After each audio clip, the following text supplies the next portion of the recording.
chance to write his name in Huddersfield Town legend. And he takes that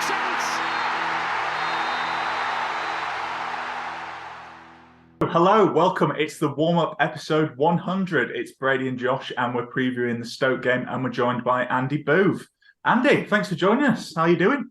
Yeah, I'm very well, thank you. Yeah, no, thank you for inviting me, especially on your 100th episode as well. I'm really honoured to be here. Well, we're honoured to have you, and that's all the niceties over and done with. We'll be very mean to you from now on, I'm sure. That's it then. That could be a short interview then. Absolutely. Josh, are you excited for the preview we've got lined up today? Oh, don't get much better than this, does it? Absolute living legend joining us. A living legend who you've played five-a-side with. Do you want to let people into that? Yeah, well, it was my stag do last summer, and unbeknown to me, went to play five-a-side and stood there waiting to go on the pitch, and then Boothie rocks up.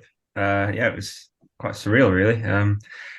The lads had organised it through a thing called Play with a Legend, and Boothie came down, played five-a-side, had a few drinks with us afterwards. And I tell you what, if we have an injury crisis up front, he can still do a job this season. So, you're very kind there, Josh. You're very kind. I think after 15 minutes, I would try my best to get in goal. And I remember your dad played, and I think he was in goal, and I would try my best to get in goal, and he won't let me. He said, "No, you stay out." And I went, no, you did it. You put a good shift in. Never gave it away. You know what, though? I really enjoyed Josh, because I know what we said it at the time. I didn't. All I'd got on the brief was, will you come down to Shoreditch, London?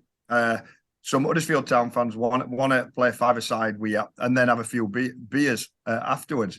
And they says, will you be interested in that? I says, what? Going down to London, playing five-a-side and a few beers?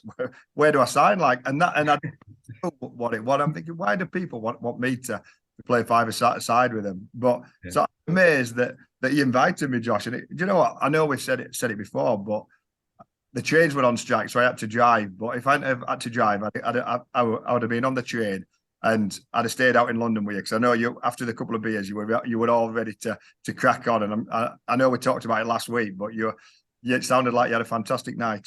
Yeah, it got a bit messy after that. You probably saw the best of it. But yeah, you're a massive hit, and the group chat still, everyone just talking about how great you were. So cheers for that. Hey, don't be daft. No, thoroughly enjoyed it. At least I could do. Oh, good. Well, obviously we've talked about Andy Booth playing in teams. One of the first questions we got asked is about your chant. So obviously, famously goes, "We all dream of a team of Andy Booths." So one of the first questions we got asked, probably gives you an idea of how this podcast is going to go, is, have you ever dreamt of a team of Andy Booths? And that's from John Angood.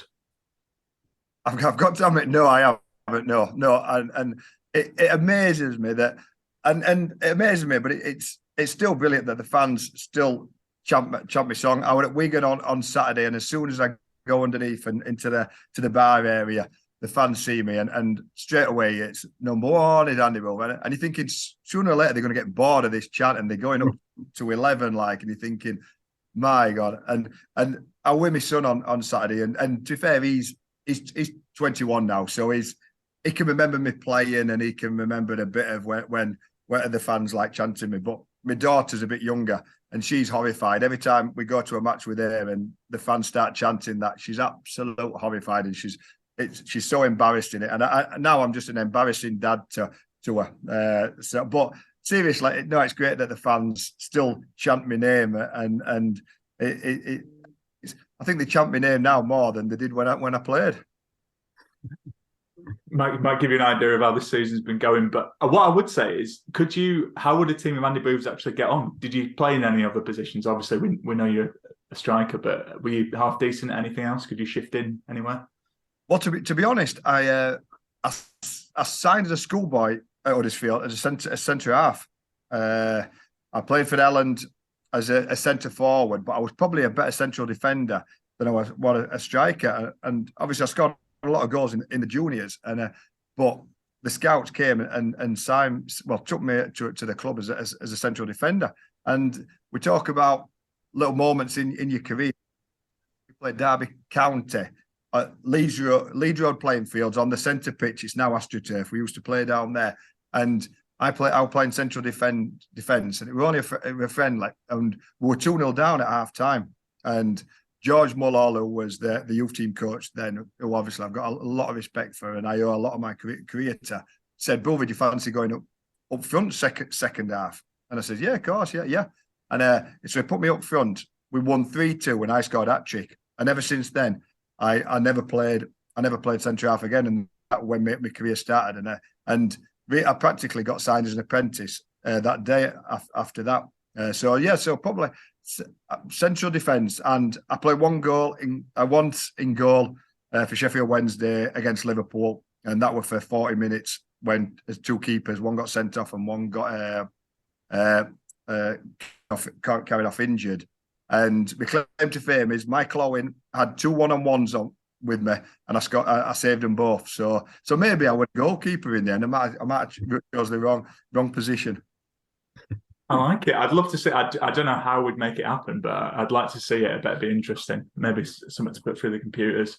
Okay, but so how we're going to do this podcast, as you've seen, we're changing the format. So we're going to discuss a certain man's appointment yesterday, answer your questions, and then we'll do a quick preview of the Stoke game. So let's get stuck into it. Let's talk about the big news. It's, of course, that Huddersfield Town have a new manager. So Neil Warnock has returned to the club for a second spell in charge, joining on a deal until the end of the season. Now, before hear from us and Andy, I caught up with Johnny Bullock from the Borough Breakdown to find out about Neil's time at Middlesbrough and what Town fans can expect. And here he is. Hi, Johnny. Thanks for joining us, mate. So when Neil Warnock came into Middlesbrough, it was in a similar situation to what Huddersfield Town are in at the moment. What was it like as a fan when he came in after Woodgate? And do you think he can do a similar job with the Terriers? Neil Warnock. Yeah, it was similar, wasn't it?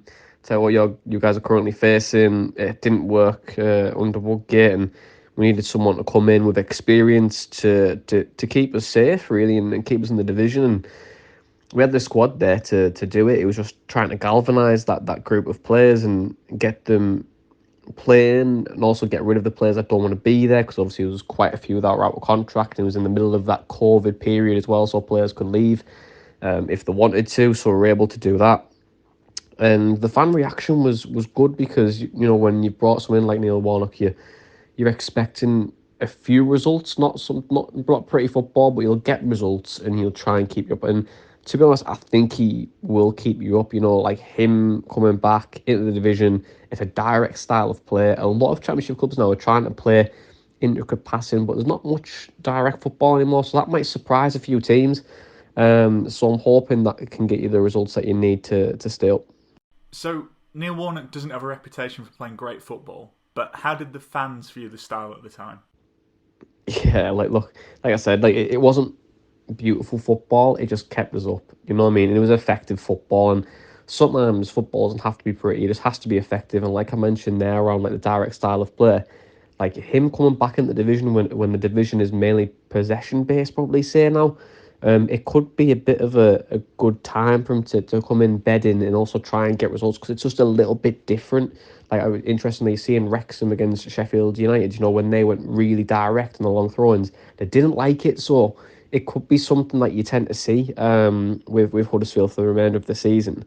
Like, when we were fans and watching it, you've got to imagine we went from Tony Pulis football to Jonathan Woodgate football, which wasn't getting results at all, and then we went to Warnock. So, like, fans' patience for good football was already wearing thin, and saying those three names gives me shivers, because the football was absolutely brutal during that time. But under Warnock, he got results, and obviously we brought out the hashtag of Horny for Warney, because we were just getting results and we didn't care, we were in the division, and fans were happy with that. But you're only happy for a period of time, and to be honest, when he came at the end of his time at Middlesbrough, you could tell that people were just sick of his style and sick of not getting results anymore.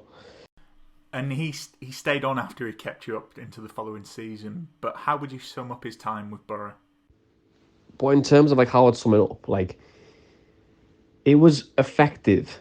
It kept us up. It stabilised us, and he he just probably outstayed his welcome, to be honest. I think if he left the season after he stabilised us, he would have went down as like a really good tenure, stabilised club, give us a platform for Wilder to work with and then get us going. But he never, and he kind of ruined a couple of things for that. You know what I mean? I don't think we were ever going to go up under Warnock.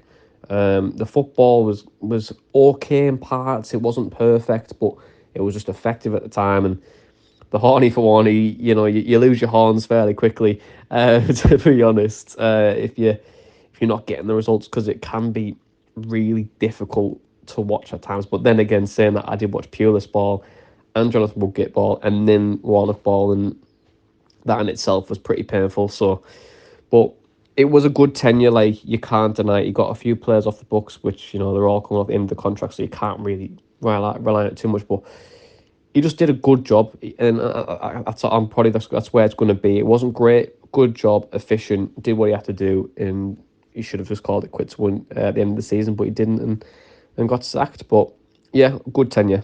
And finally, do you think he can keep Huddersfield up based on his time with Middlesbrough? Yeah, I do. I think he'll keep you up. There's one thing that I would say Neil Warnock does very, very well, and he probably does it better than most managers in the Championship and in most leagues, is the man management side of things. He's able to get the players on board and enjoying themselves, and he gets the fans on board too. He loves to spin the media and make it all about him and all this kind of stuff, but he'll get the players on board, and I think that's what Huddersfield need at the moment. The players seem disconnected, they're not getting the results, the fans are frustrated, and he'll just unite people, and he'll make things difficult for opposition teams to play them. And everyone will come to Johnson Stadium, and they'll find it difficult to get results now with him in charge. So I do think he'll keep you up. And if he does keep you up, I hope that you kind of say thank you, Neil, thanks for keeping us up, and then cut ties from there. Because if he does stay for another year, that's when the cracks will start to show for me. So short term, really good appointment. Longer term, you don't want to do it. But thanks for having me on, guys. Enjoyed it. And take the hashtag horny for Warney and run with it. Enjoy it. Okay, thanks, Johnny. But we're lucky enough to be joined by someone who has played under Neil Warnock. So, Andy, what do you make of the appointment? It came out of the blue for Town fans yesterday. It's a fantastic appointment. If you're going to ask for anybody in the position we are, you'd go for Neil Warnock. And I've got to admit, I'm as surprised as anybody that is here. I knew something might have been happening yesterday, but I didn't have a clue. I didn't have a clue that much that I was at the Blue and White Foundation party yesterday with all the supporters, and they were asking me, "Is Neil coming?" And this were like, I think the news got announced at 2:00, and I was there at 10:50, and they were asking me, "Is it right about Neil and that?" And I'm still saying no. It's no way Neil will come. And says, "Well, it's been on Talk Sport, and it's been in the newspapers and that." I said, "Don't believe anything you hear in the media." I said, I said it'd be great to have him, but there's absolutely no way I can see him coming. 10 minutes later, I get a phone call. Well, the phone starts ringing, and obviously we announce it. So it's brilliant news. It is for the rest of the season. And yeah, he's my favourite manager. Everybody knows that. We go back a long way. Obviously, Ronnie's coming as well. And I've got to admit, I did find it funny. The only thing, my son asked me on Sunday, because I don't get to hear anything until 5 minutes before it gets announced on our website, and that is the honest truth. I don't hear anything. So my son's every day keeps saying, "Dad, who's going to be new manager?" and that. And I said, look, for me, Narcissus, hopefully Narcissus will come in. He had his chance at Wigan. I says he's a great coach. He's a great head coach. And I think he'll do well. And obviously, it just didn't go right for him at Wigan, which was so disappointing for him. But I said if that were my choice, I'd go for Narcissus. And they said, "Well, look, Neil Warnock's at 1-6 in the betting on Sunday morning." I said, don't listen to that. I said, there's no way Neil will come. And I've talked to a lot of bookies about the managing bets, and if he's a £10 or £20 bet goes on, the bookies slash the odds straight away. So that it means nothing. That all it takes is one bet to do that. But usually, if there's any rumours about anything, or Ronnie will give me a ring, and just say, have you heard of movie, or what's this happening, or what's that? And I never heard from him. So maybe not even from Ronnie might have been a slight giveaway. But no, honestly, I did not have a clue. But what an appointment. If anybody can get the players going, the fans going, like it's going to be a completely different atmosphere out there on Saturday now. And yeah, it's going to be tough. No, let's not pretend it's going to be a tough running. We've got a lot of difficult games to go. We're not in a great position, but Neil will get him organised. He'll get him motivated. He'll get them wound up. They'll be ready on Saturday. I know it comes a little bit early because I think he's not in the country yet. I don't think by the sounds of it. So he's not going to have much time, but he'll have a game plan to beat anybody. And I'm going to go back talking. I spoke to Ronnie when he signed at Rotherham, and I think when they got there, they didn't realise how big a task they got at keeping Rotherham up, and obviously they did that. And talking to Ronnie, all they did was get organised. They played the way that suited their players, and teams couldn't compete with them. He said we work hard. We put his foot in. You know, every player out there will be giving all, and that's all he'll do, and that's all the fans ask for. So yeah, it's good. I'm looking forward to it. It's really exciting times, but it's going to be tough as well. It's not automatic that he's going to save us. I hope he does. I'm sure he will. But it's going to be a tough few months to come. But for me, we've got the right person in charge, so we can't be any more confident that we are this morning. Yeah, and have you spoken to him since it got announced yesterday? Have you managed to speak to Neil? No, I think he's still away. So I think he's coming back into the country today or tomorrow. He's trying to get a flight back. I think I better not give too much away. If he'll kill me if his house is empty at the minute. So I know he's trying to get a flight back. But I just messaged Ronnie last night, and because I can imagine how busy he's going to be over these next few days, and I just messaged him and says, look, Ron, next time be at stadium or when I'm down, we'll have a coffee. But let's wait till next week, and you get your head round everything this week, and we'll have a chat next week. And he just messaged me back with a big thumbs up. So I'll speak to Ronnie next week sometime, and obviously the gaffer up there as well. Oh, good to hear. And I remember, obviously, you spoke to Neil last year for the club's channel, like YouTube channels and stuff. And you said, I remember you talking about the time when you were playing under Warnock, and you said whatever happened, you had fun. Is that important for this current team to have some fun? You know, I know it's a bit of a tricky situation, battling relegation, but is it, as fans, do we forget how important it is to have fun while you're playing? Definitely, yeah. And like you're right. And that's what you'll get with Neil. Players will absolutely love it. You don't realise until you play under him what a great manager he is. He's a great man manager. He's a great motivator, and you'll enjoy it. There's not been many players over the years that I know who've played under him and not liked him. Even players you wouldn't expect. Martin Smith, who obviously played at Huddersfield, who Martin is not a Neil player at all, but he absolutely loved it, and he'll put the smiles back on the faces, because that's what they need to do. It is tough. They are under a lot of pressure at the minute, and all you do is think from game to game, right? We need points out of this. We need, and Neil will take all the pressure off that. He's brilliant at doing that. He'll have his say in the dressing rooms, and we've all seen some of the videos that he does, and he'll say what he thinks to the players in the dressing room. And sometimes it'll take half an hour after a game. Sometimes it might take an hour. But once he's had his say, that's it. It's done and dusted. He'll always finish with a joke. He'll never leave the dressing rooms without the players' smile on their faces. He'll always, right, I've had my say. Right, that's done. We've lost today, or we've drawn today. We can do better, but forget about it now. I'll go to the press. I'll stick up for you. It's all my fault. And he always has a great dressing room, and that's what it is. You win a lot of games in that dressing room. I know it sounds silly, but that's what he's done all his managerial career.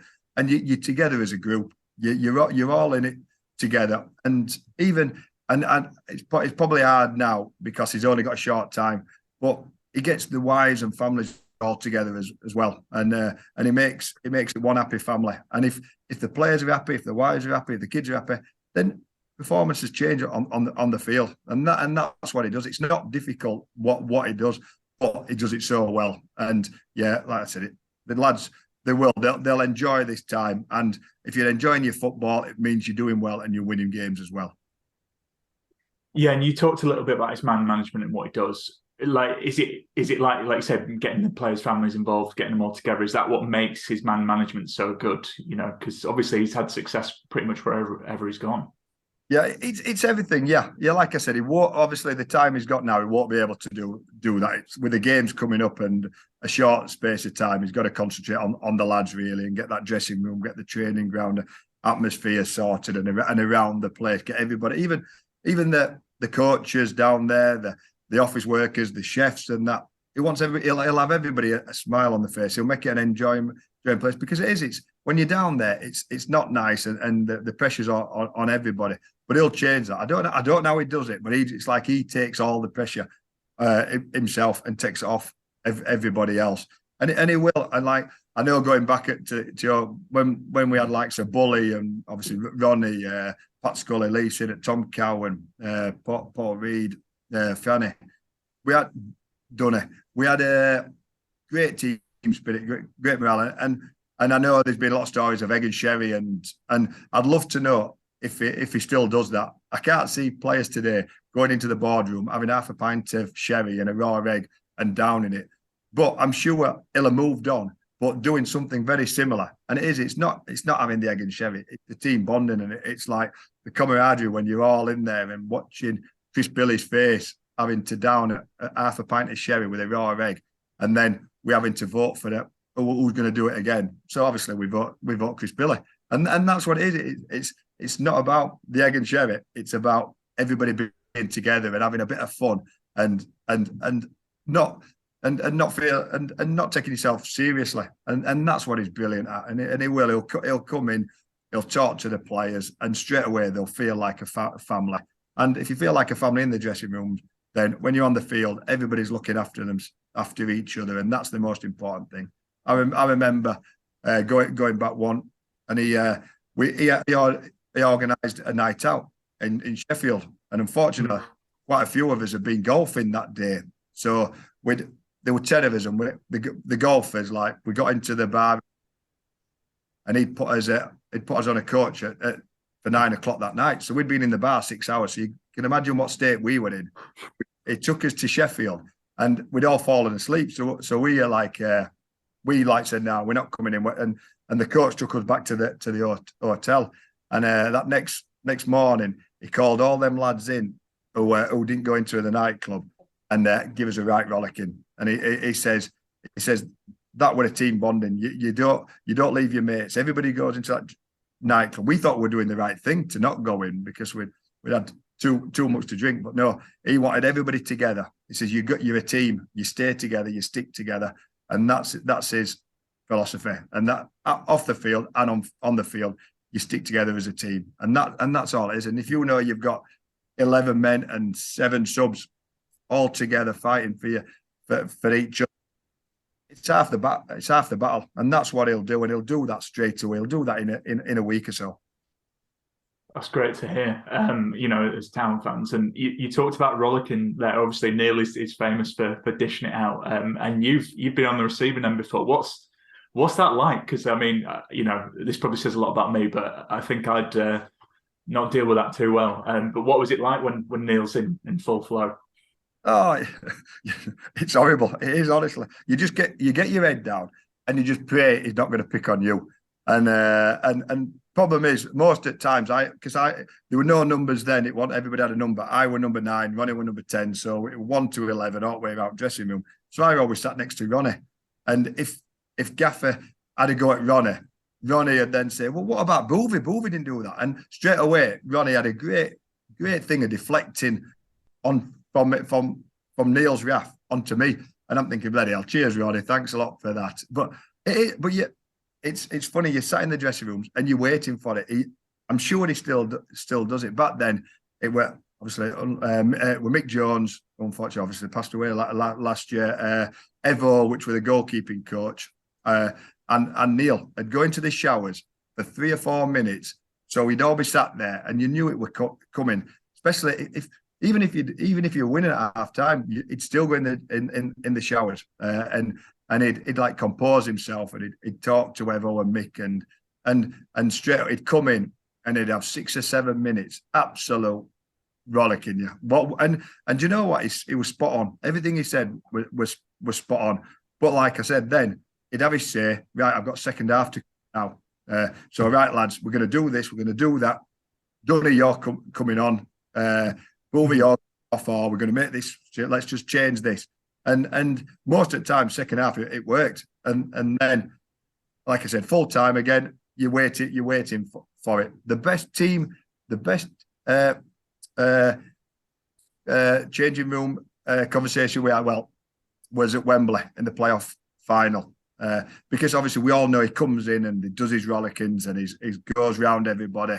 And he has his say, and that's what you expect from him. But at Wembley at half time, obviously I'd just scored in the 42nd, 43rd minute, and then Stewart went up the field and scored in the 45th minute. And that first half, we hammered them. We should have been three up, and to go in 1-1, and that goal absolutely deflated us.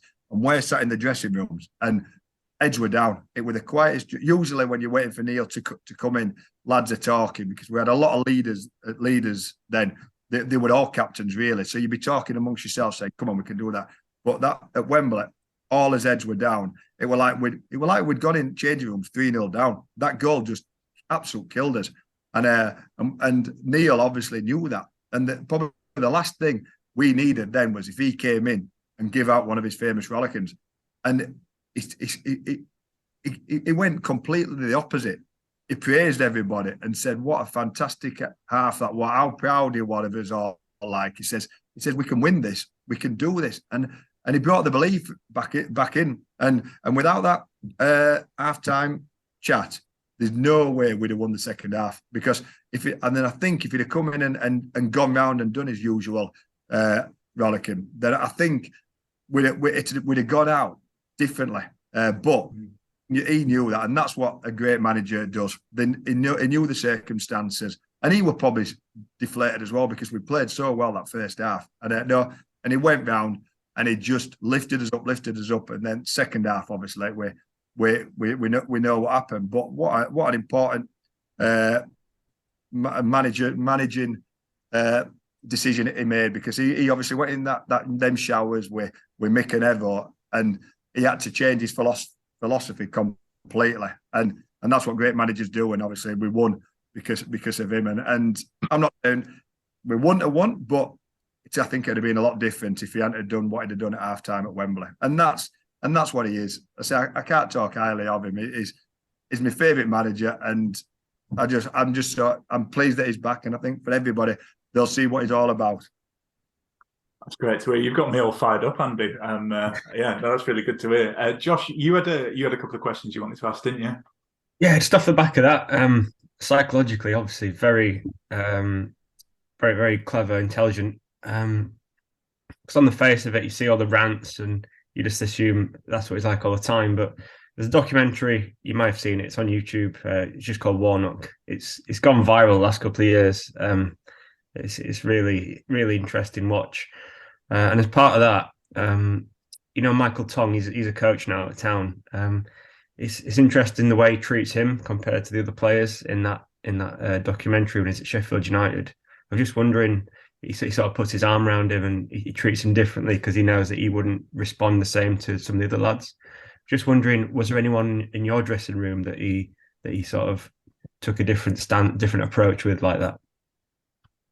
Yeah, I've not seen the documentary, so but I knew if he'd have said it'd have been anybody, I knew it'd be Tongy and probably Jagielka. I'm surprised he didn't. I won't say he had his favourites because he loved everybody, but he knew. Again, it's man management. He knew we could have a rollick and they need a kick up the back side. Like in our team, we had a lot of strong characters. Like I said, I've named them, but Bully, there's no good putting Bully an arm around him. Lee Duxbury, Paul Reed, Tom Cowan, Sinnott, Pat Scully, Ronnie Jepson. He did with me. I've got to admit, with me and Dunny. and Chris Billy. So more the younger lads. He gave us some when we deserved it, but he also he knew that. He knew again there were times where he put his arm around us and took us to one side and took us into his office and had a chat with us. And yeah, I'd say it was us three then, but there were more strong characters in that dressing room. So he had to more rollickings than he did with our arm round. But yeah, I'd probably say me, Chris Billy, and Dunny at the time, because we were the younger ones, and he knew how to, and like we say, it's man management. He knew who he needed to look after and who he didn't, and that comes with experience. And you'll look. I know he takes everywhere he went. He took a group of like core players.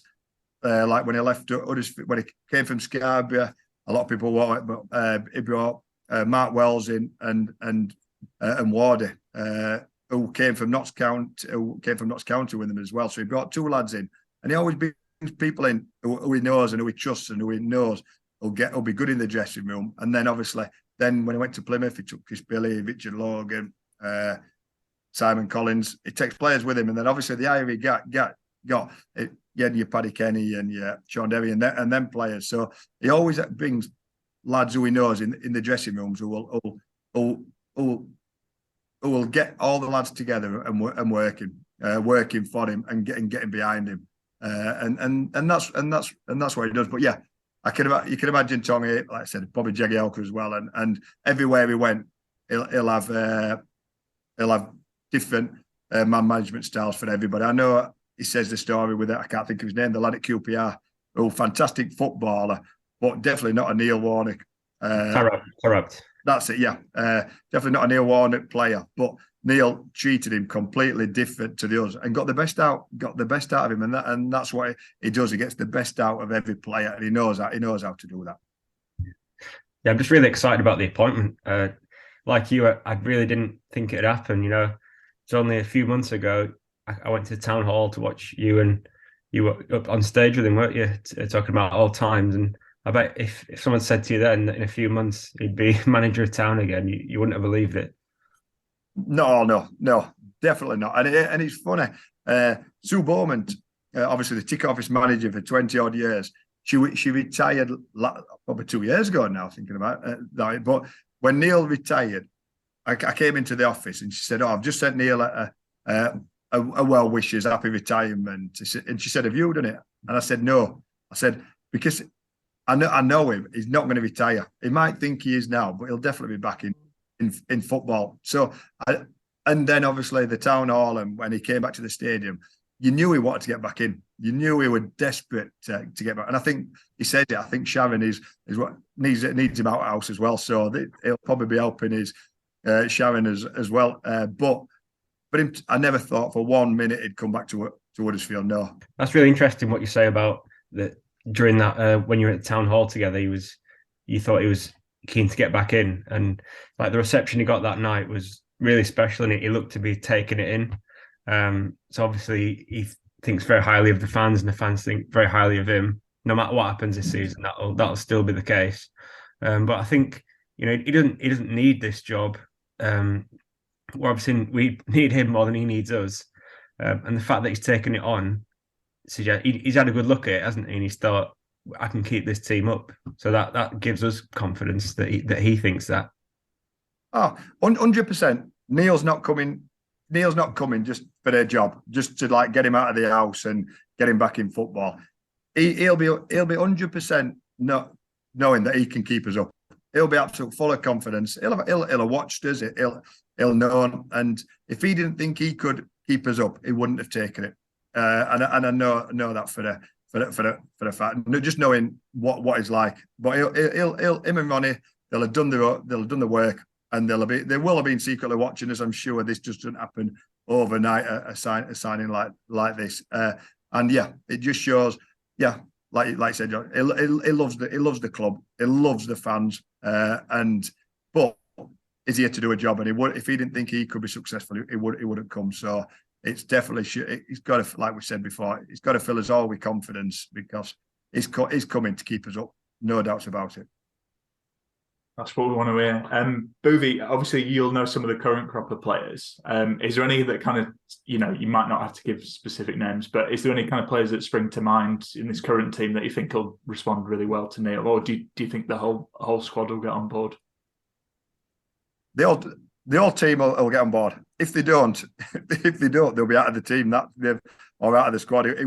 He's here for a few months, and he's here to get results and to win games and keep us in the championship. So players, and it's funny, and I don't know how he does it, and it's automatically you're on board with him after the first day's training.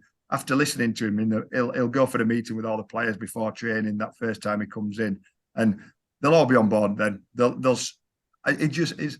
Just where he talks and how he comes over, and like again, it's his man management skills, and he's been a top manager for so long. But players you just go with him. You just listen to him and you believe him because he's doing it for them. He's not doing it for Neil Warnock. Neil Warnock's done. He's had his career and he's done fantastic. He's got results, but he's doing it for them players, and they will. They'll all get on board. If anybody don't agree with him or that, don't worry about that. They won't be in the team.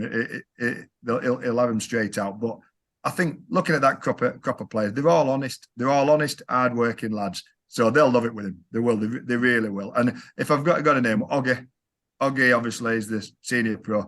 Neil will look to Sodje to be he's a major part anyway, but she's a captain. But Neil will look to Sodje to be a big part of the changing rooms as well. He'll focus on Sodje a lot.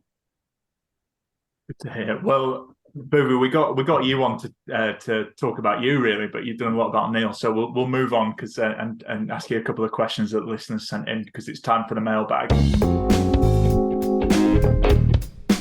You've got mail. Benjamin HTFC, he asks, who's the best player you've ever played against?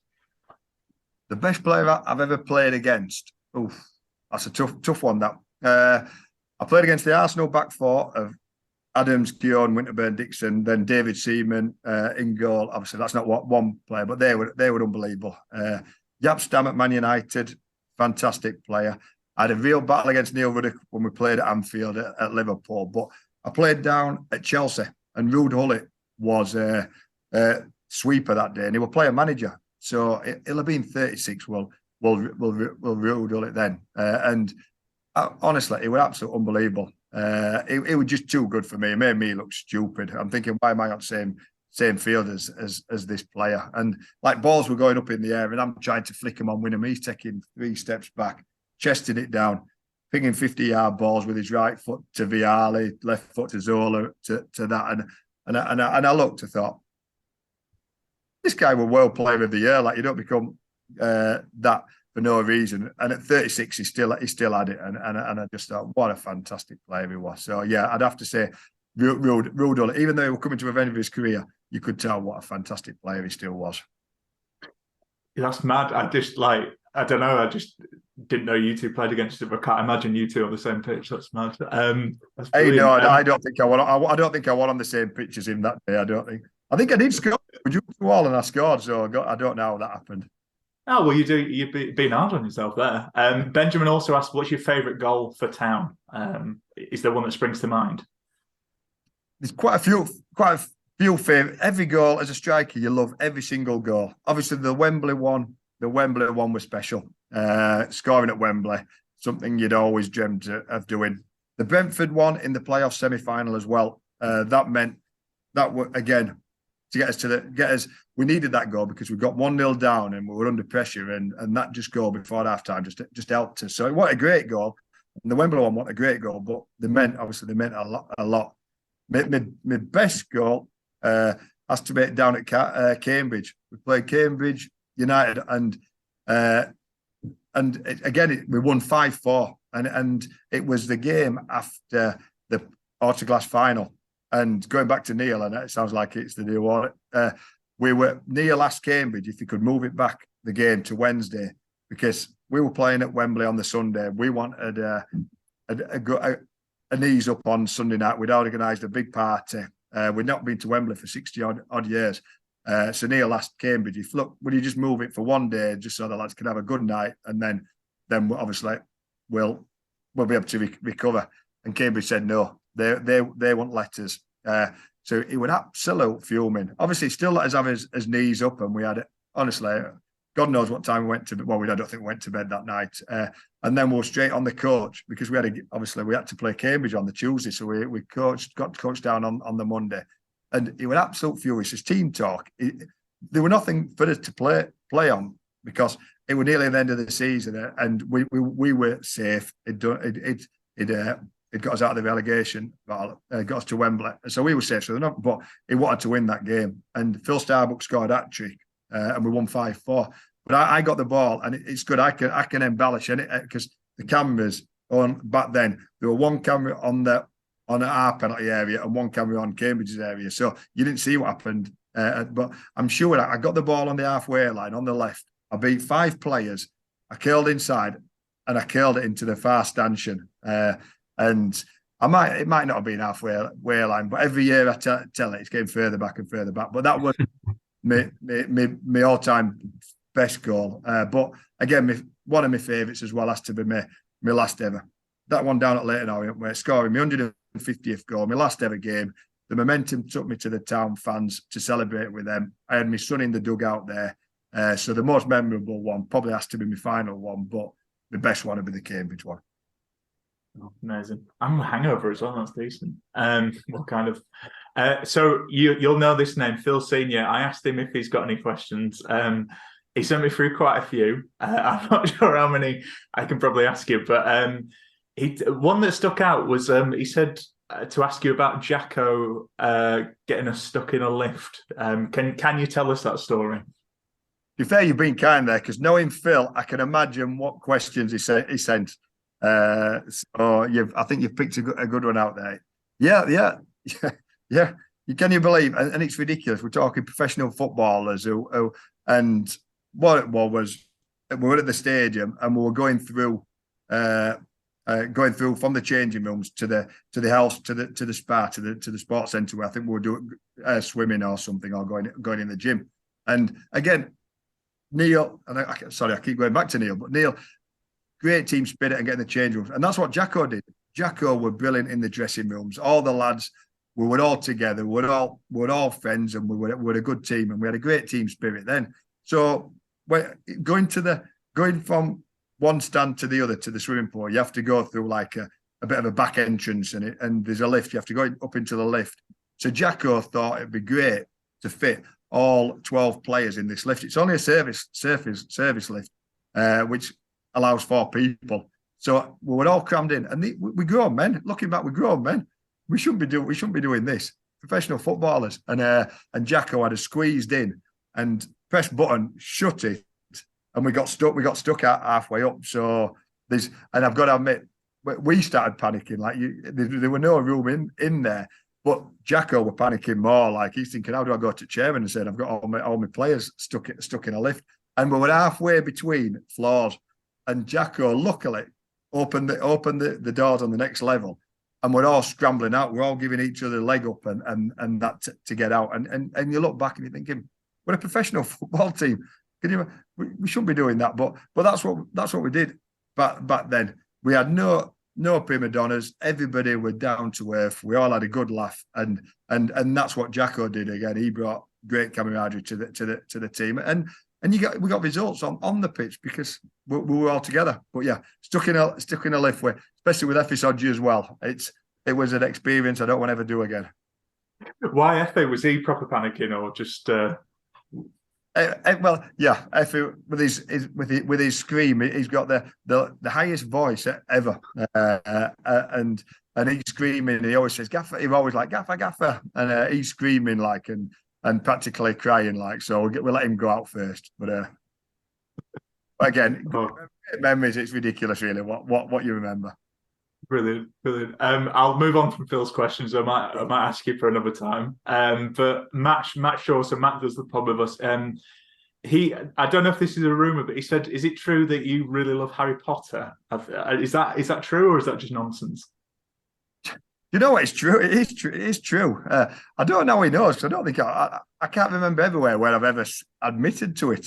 But yeah, it is true. And it might sound so like my son's called Harrison, my daughter's called Hermione. So we've got Harry and Hermione, and that is absolutely nothing to do with Harry Potter. Harrison, because we're like a lot of his friends were called Harry, so we wanted it to be called Harrison at the time, and Hermione Norris from Cold Feet. So I never thought that. And we went to Alnwick Castle to look round, and obviously that's where Harry Potter is. And you go on one of these tours, and they ask what your names were, Harry and Hermione. And I'm thinking, my God, your parents must be sad, like if they calling them. But the reason I got into it, my son never, and he'll hate me for saying this, he never slept. So at the age of like 3, 4, 5 months, I was reading him nursery rhymes books to get him to sleep. And there's only three Goldilocks and the Three Bears you can read, or whatever, Jack and Joe went up, whatever you can read. I'm thinking, well, I've heard about these Harry Potter books. So I started reading Harry Potter to him at 3 months old. And that's how I got started. And obviously, and it came a point where I'm still reading, he's fast asleep, and I'm still reading out to him an hour later, like, and that's how it started. And no, I do love Harry Potter, I've got to admit, but I don't know he knew, because I've not really told anybody that before. Matt knows all these. I'm amazed at stuff he knows. We're lucky to have him on the pod. But that was mad. The other question I wanted to ask you was, so James Whittaker, he said, and again, it's if it's true, but it is on your Wikipedia page.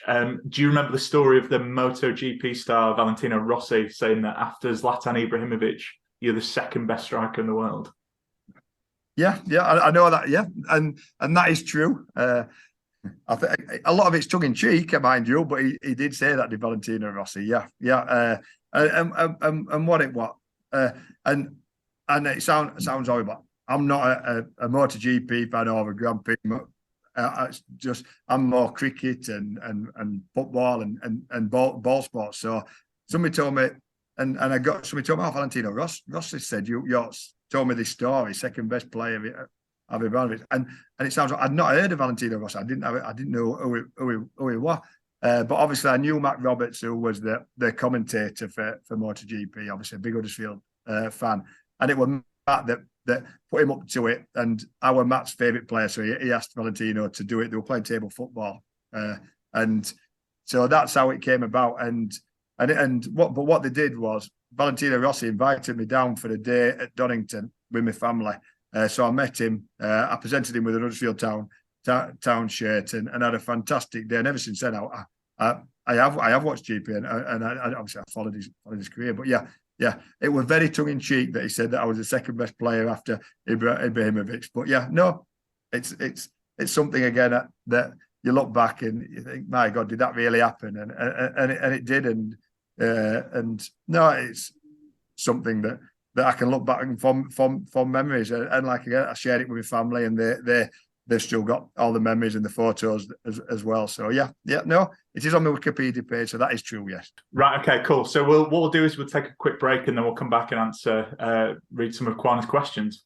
Brilliant stuff. So Kwana's questions. A few things change, but also a lot of things are still the same.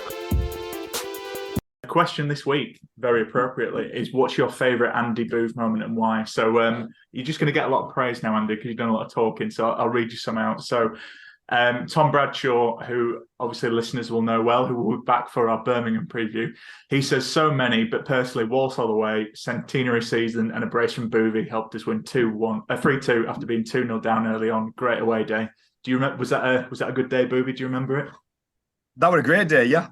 And I've got to admit, I'll have to mention Danny Cadamarchi on this one, because if I don't, he'll kill me.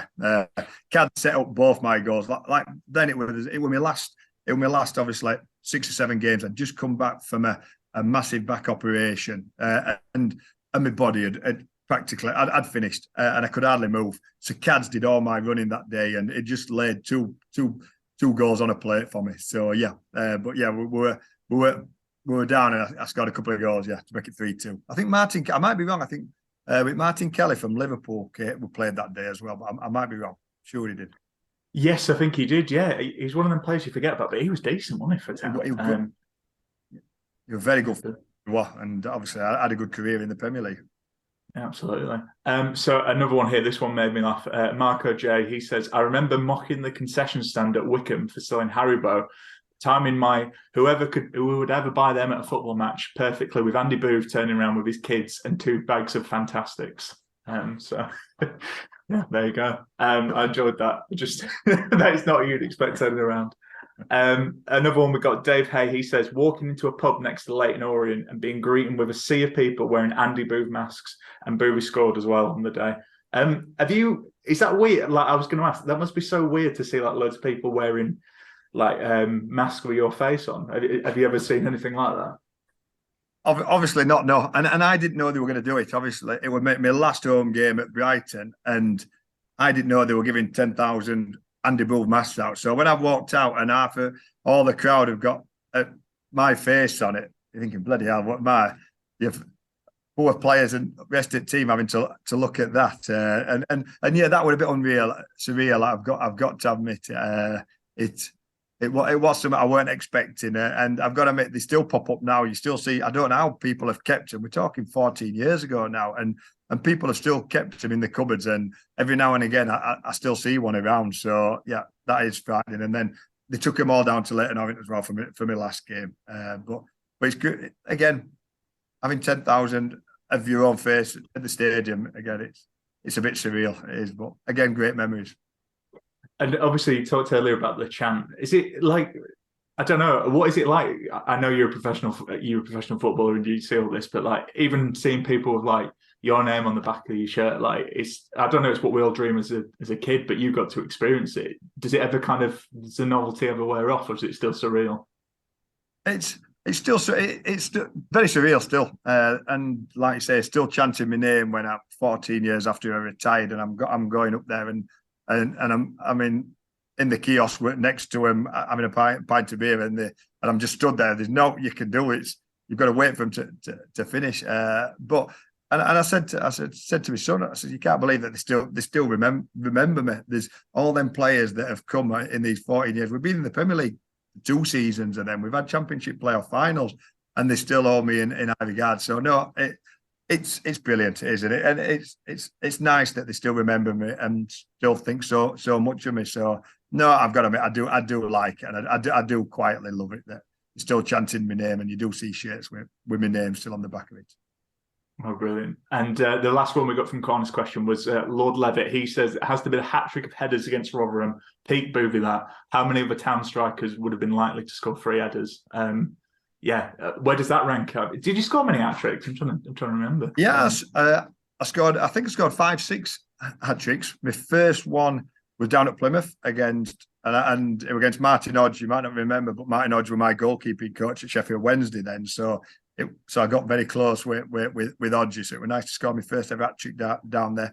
Scored a Premier League hat-trick against Bolton Wanderers at Hillsborough.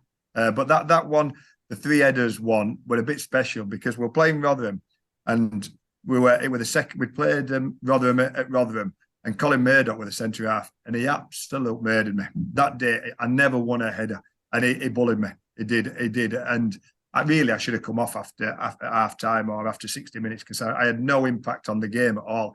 And all through the season, we all obviously laugh and joke and wind each other up, but sometimes you have a player that is your nemesis who you just can't play against. And Murdoch, I just couldn't. It was just too strong for me. I was a big centre forward, but he would just, I couldn't. He knew exactly how to play me, and we did play against each other quite a lot. And he knew he could bully me. So that day we're playing Rotherham in the changing rooms, and even Jacko was saying, "Well, there's no point putting you on Bulby because it's Colin Murdoch. You were seeing team sheet. Colin Murdoch's playing. You're not going to do all this today, are you?" And I scored hat-trick of headers against him, so it was quite memorable and quite nice. So the lads in the dressing room afterwards weren't very happy because I'd got one up at them, and that was it. Then they had nothing else to come back to me. Brilliant. Well, this was meant to be a Stoke preview, so we'll talk about Stoke very, very quickly. Just looking at it, so obviously they travel to Stoke tomorrow. It'll still be Narcissus in charge. Andy, I was going to say, I know Warnock's not taking charge of that, but will it give do you think we'll see a lift from the players given that he's about to come in, and do you think that'll help Narcic? Yeah, definitely. Yeah, the players know what an important game it is. Yeah, Wigan, it was disappointing, and Narciss, poor Narciss, he'll have been so disappointed because he'll been looking forward to it, and it just didn't work out. So he'll want to show what he can do, and the players will. They'll know. I don't know if Neil will be in the stand. I presume Ronnie will be. So they know that the new manager coaching staff will be watching on. So, and it's a funny position as players. You feel under pressure, a little bit more pressure than it is. But Narciss he'll have worked with them. I'm sure he'll have worked with them Sunday, Monday, and Tuesday, and then head off to Stoke. So yeah, no, the lads they'll be full of confidence because they know they were disappointed and let themselves down on Saturday. But Narciss will have them wound up, and no, they know what a big game it is. And if we can get something from Stoke, it heads on to Birmingham then, and we know it'll be a great atmosphere on Saturday. But if we can get something from Stoke, it just gets us back into maybe the third from bottom out of the relegation zone. And it again, it's all about belief and confidence. So, but Narciss, I do hope we do well for him because, like I said, he's a super coach, he's a super bloke, he's a great coach, and he's got a great future in football. And hopefully the players will do him proud tomorrow. Yeah, here's hoping. And quickly, we heard from the other side. So Tom quickly spoke to Ben Rowley from the YYY files, and here's what he had to say about Stoke and how they've been getting on this season. We've lost to a pub side. We've literally lost to a pub side. Hi mate, thanks for joining us on the podcast. So, how's your season going? Our season is going pretty much, albeit on a different scale, in a similar way to yours is. We didn't expect much this season. I expected mid-table, maybe top of the bottom half. But we are doing so much worse than that. The threat of relegation is really poor, particularly when we changed our managers so early on. We expected Alex Neil to be able to do so much more than this. When we came to you guys at your place under Michael O'Neill, I was worried about the season, but change of manager, we thought we will finally pick up. We've got a good coach in here who'll be able to train this young, hungry squad and not necessarily push for promotion, but at least steady the ship. If anything, we look worse, and that makes things really concerning, not only for our game this week, but for the rest of the season too. I wonder whether he'll survive the season. Who's a standout player for you so far? Like Stoke as a whole, all our players this season have been pretty inconsistent and can't get any form together. I think at the start of the season when we played you guys, Lewis Baker was playing out of his skin, but he's dropped off massively since losing some teammates around him that helped him to perform his game.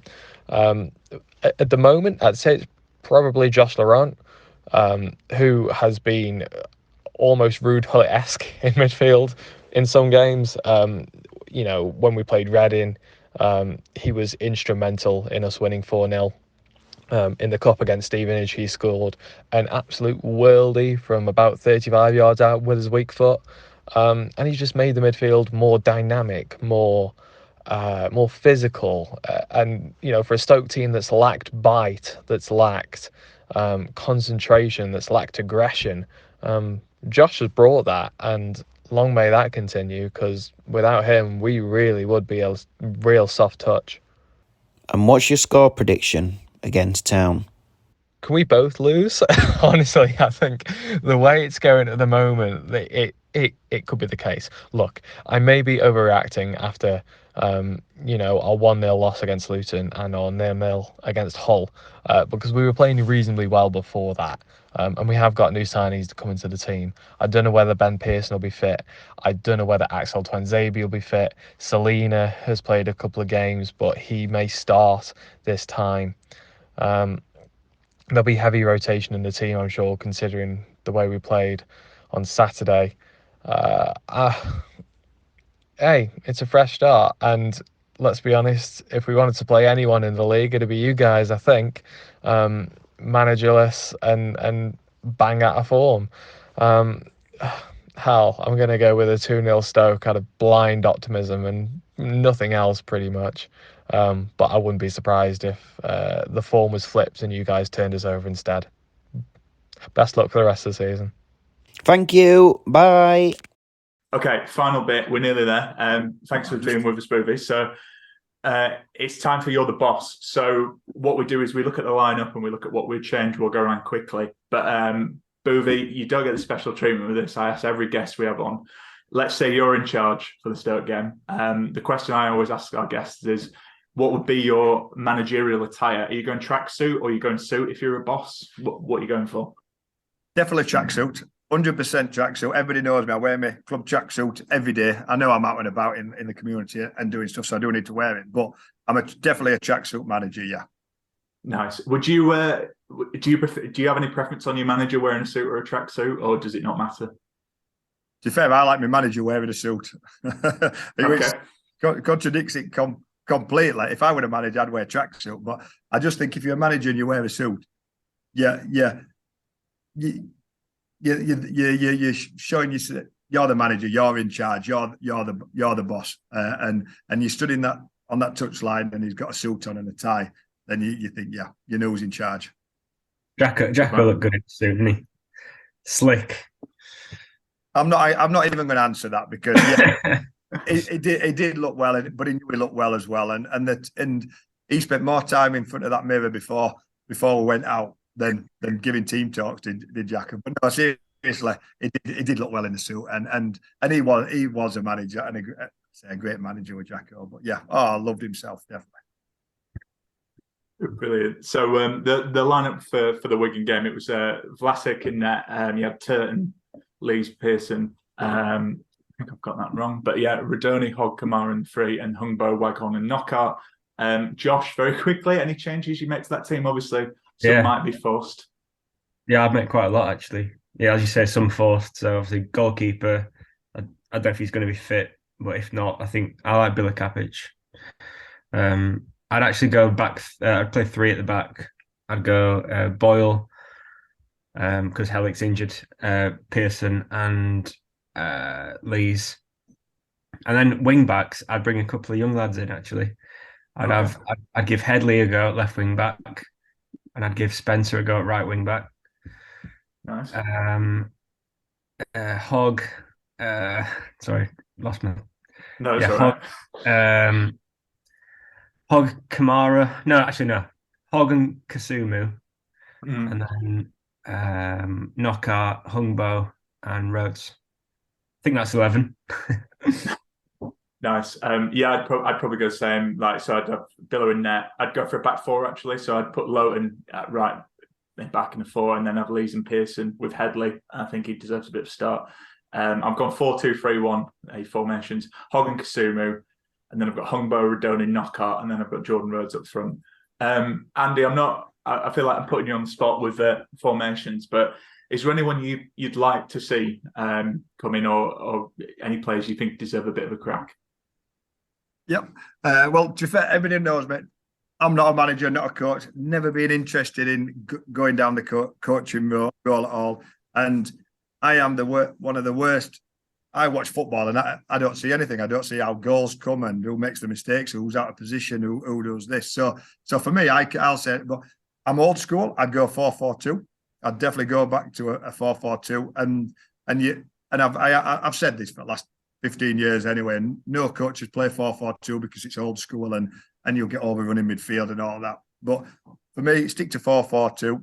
I won't mention the players, but I'll mention Avoge and whoever is in your middle, your 2 wide men, and then 2 up front. I'd have Jordan and Waghorn up front, Knockout and Umbo either side, and have a go for it. We'll probably get overrun, massively overrun in midfield, but 4-4-2, it's the way to go for me.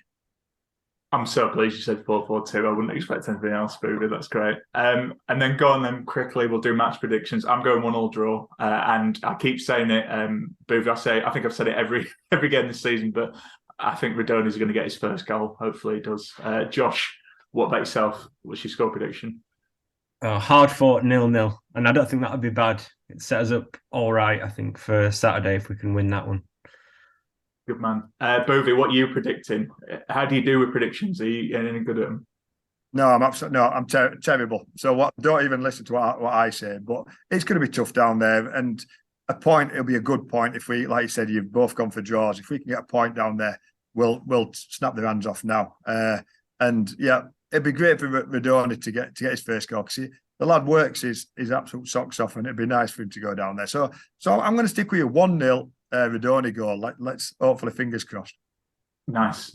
And I'll ask you final question, Andy. I know we've peppered you with questions, but obviously you're an ambassador for the club. You are a town legend, from your playing days and for your stuff as ambassador.